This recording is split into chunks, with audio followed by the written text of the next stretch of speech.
వీరికి ఆల్రెడీ ముందస్తు బెయిల్ హైకోర్టులో నిరాకరించిన సుప్రీంలో సవాల్ చేశారు. ఎక్కడికి వెళ్ళినా పరిస్థితిలో మార్పు ఉండదు కదా, ఎందుకంటే అసలు విచారణ ఇంకా ప్రారంభ దశలోనే ఉంది. వారికి సంబంధించి ఇంకా స్టేట్మెంట్స్ రికార్డ్ అంటే వారు ఇంకా సరైన సమాచారం ఇవ్వలేదు. అయినప్పటికీ అప్పుడే ముందస్తు బెయిల్ అని వెళ్ళినప్పటికీ సరే నిరాకరణకు గురైంది. ఏం చెప్తారు సార్, ఎలా చూడాలి ఈ కేసు విచారణ? ఇంకా మరికొంతమంది వచ్చేందుకు అవకాశం కూడా కనిపిస్తూ ఉంది కదా. నవీన్ గారు, ముందుగా మీకు తోటి ప్యానలిస్ట్ కి ఏబిఎన్ వీక్షకులందరికీ నమస్కారం అండి. ఇప్పుడు వాళ్ళ దగ్గర ప్రజల నుంచి కొట్టేసినటువంటి లక్షల కోట్ల రూపాయల, వేల కోట్ల రూపాయల సొమ్ము పోగేసింది. అందుకనే చీటికి మాటికి అన్ని కోర్టులకి, ఇప్పుడు హైకోర్టుకి వెళ్ళిపోతున్నారు, సుప్రీంకోర్టుకి. హైకోర్టులో ఇంకా కేసు డిస్పోజ్ కాకుండానే పూర్తి స్థాయిగా సుప్రీంకోర్టుకు కూడా వెళ్ళిపోతున్నారు. అది హైకోర్టు సుప్రీంకోర్టుకి ఎన్ని లక్షల కోట్లు ఖర్చు అవుతున్నాయో అందరికీ తెలిసిన విషయమే. ఇప్పుడు దాకా చూడండి, ఈ 10 మాసాల్లో ఎన్ని వేల సార్లు వీళ్ళు వెళ్ళారు కేసుల మీద. ఎక్కడి నుంచి వస్తున్నాయి వాళ్ళకి, ఏంటిది వాళ్ళ వ్యవహారం? సరే, వాళ్ళకి పౌరుల హక్కు, స్వేచ్ఛ ఉంది, మనకు కాదనం. కాకపోతే వారికి ఉన్నటువంటి బ్యాకప్ చూడండి. చిన్న చిన్న అధికారులు కూడా, ఇది చిన్న పోలీస్ అధికారులు కూడా పెద్ద పెద్ద లాయర్లు గంటకి 20 లక్షలు 30 లక్షలు తీసుకున్న లాయర్లు కూడా పెట్టి సుప్రీంకోర్టుకి వెళ్ళిపోతున్నారంటే చూడండి వాళ్ళ యొక్క ఆర్థిక పరిపుష్టత ఎంత బ్రహ్మాండం చేస్తున్నారు. సరే, అదిలా ఉంచితే ఇప్పుడు ఈ కేసు సంబంధించి మద్యం కుంభకోణం విషయంలో జగన్ గారు చెప్పింది ఏంటి? దశల వారీగా మద్యపాన నిషేధం చేస్తా అన్న వ్యక్తి ఈరోజు అది చేయకపోగా చేసింది ఏంటి? హోల్సేల్ గా ఒక పెద్ద అవినీతికి, ఒక పెద్ద వటవృక్షానికి దారి తీశాడు. ఒక పెద్ద ఎస్టాబ్లిష్మెంట్ మద్యం విషయంలో ఎన్ని వేల కోట్ల రూపాయల ఎస్టాబ్లిష్మెంట్. ఓహో, ఇలా కూడా చేయొచ్చు, ఇదో కొత్త పద్ధతి. డిస్టిలరీస్ నుంచే వాళ్ళ దగ్గర నుంచి నేరుగా రేటు పెంచేసి వాళ్ళ దగ్గర నుంచి నేరుగా డబ్బులు వసూలు చేసి అది ఏ రకంగా రూట్ చేశారు, ఎక్కడ రూట్ చేశారు, దీనిలో ఎంతమంది,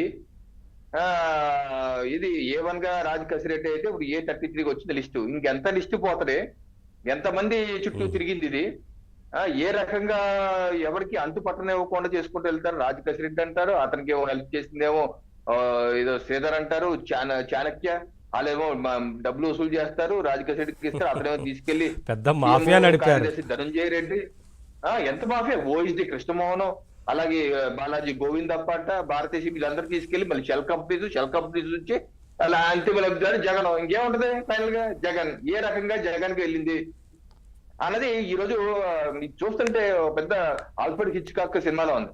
పైపెచ్చు నవీన్ గారు, స్టార్టింగ్ లో రాజ్ కసిరెడ్డి పేరు వస్తే జగన్ గారు పాత్రికేయ విలేకరుల సమావేశం ఏమన్నారు? యారు రాజకీయ, నాకెవరు తెలియదు, ఎవరో కొత్త పేర్లు తీసుకొస్తారని చెప్పి అన్నాడు. ఏంటి అప్పుడే డినైల్? ఇది అతను ఐటీ సలహాదారులు తెలియకుండానే పెట్టారా?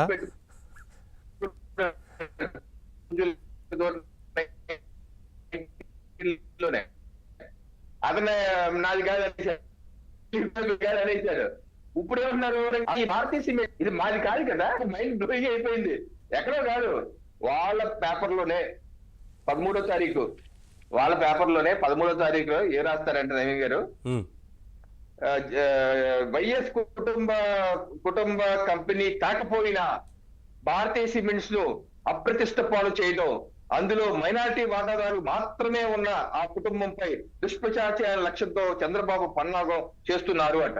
ఏంటి, వైఎస్ కుటుంబానికి సంబంధం లేదట, ఏదో మైనారిటీ స్టేక్, ఏదో కొంచెం స్టేక్ మాత్రమే ఉందంట, ఎవరికో వికార్ట్గా ఎప్పుడో ఇచ్చేసారు, మాకు సంబంధం లేదండి. నిజంగా మీకు సంబంధం లేకపోతే జగన్మోహన్ రెడ్డి గారు ఇప్పుడు భారతీయ సిమెంట్ వెబ్సైట్ లోకి వెళ్ళి చూస్తే మరి చైర్మన్ గా ఎవరున్నారండి జగన్మోహన్ రెడ్డి గారు? వైఎస్ భారతీ రెడ్డి గారు లేదా? వెబ్సైట్ వీక్షకులు ఎవరన్నా ఇప్పుడు చూసుకోండి, దాంట్లో ఉంటది చైర్మన్ వైఎస్ భారతీ రెడ్డి గారు ఉంటది. మరి ఆ గోవిందప్ప ఎగ్జిక్యూటివ్ ఆఫీసర్ అని చెప్పి అక్కడ ఉంటది, గోవిందప్ప పేరు కూడా ఉంది. మరి మైనారిటీ స్టేక్ అయినటువంటి మీకు మరి మెజారిటీగా ఉన్నట్టు చైర్మన్ హోదా ఎలా వచ్చేసింది జగన్మోహన్ రెడ్డి గారు, భారతీ రెడ్డి గారు సమాధానం చెప్పాలి. ఎలా వచ్చేస్తుంది ఒక మైనారిటీ స్టేక్ ఉన్నవాడికి? ఎలా వచ్చేస్తుంది? నెంబర్ 1 పాయింట్, మీ కుటుంబది కాదు, 2010లోనే ఇచ్చేశారు. అలా అయితే మీ అన్నా చెల్లెళ్ళు కలిసి రాసుకున్న MOU 31 ఆగస్టు 2019 మీ అన్నా చెల్లెళ్ళు షర్మిలారెడ్డి గారు మీరు కలిసి రాసుకున్న MOU ఇది 2019 2010లో అమ్మేశారు కదా, మీకు సంబంధం లేదు కదా.